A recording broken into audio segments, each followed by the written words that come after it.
Thank you for joining us for this second half hour of Local 3 News at 4. I'm Cindy Sexton. And I'm David Carroll. Pediatric firearm injuries are up in Tennessee and here in Hamilton County.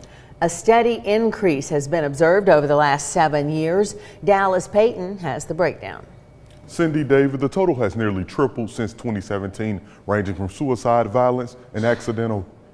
It's really most devastating to meet the parents and the caretaker of the children when there's a preventable injury. In Chattanooga, there were 56 firearm victims in 2020, 76 in 2021, and 61 in 2022, all under the age of 21. From 2017 to 2022, Erlanger Children's Hospital has seen over 300 pediatric firearm patients, 248 of them coming from the 15 to 21-year-old age range. 96% were due to violence and 4% were accidental. Well, I think it's access to firearms has changed dramatically. I mean, I think the number of guns that are on the streets, so to say, but it's not really on the streets, but the number of weapons that are available to our community is changed dramatically in the last 5 to 10 years. Dr. Dave Bhattacharya is the medical director for pediatric trauma at Erlanger Children's Hospital. He says suicide and suicide by firearm is the leading cause by death for ages 10 to 19. Which is a shocking statistic.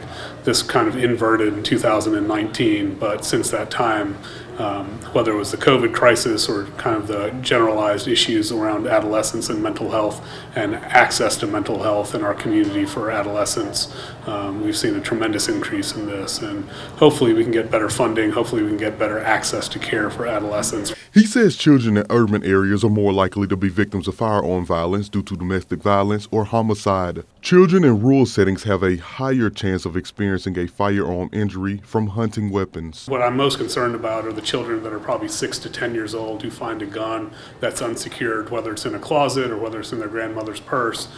They don't know what these things are. They don't know the lifelong consequences of seeing such a weapon is. Now, Dr. Bhattacharya says be smart and lock up your guns to prevent them from being used for violence or an accidental incident. David?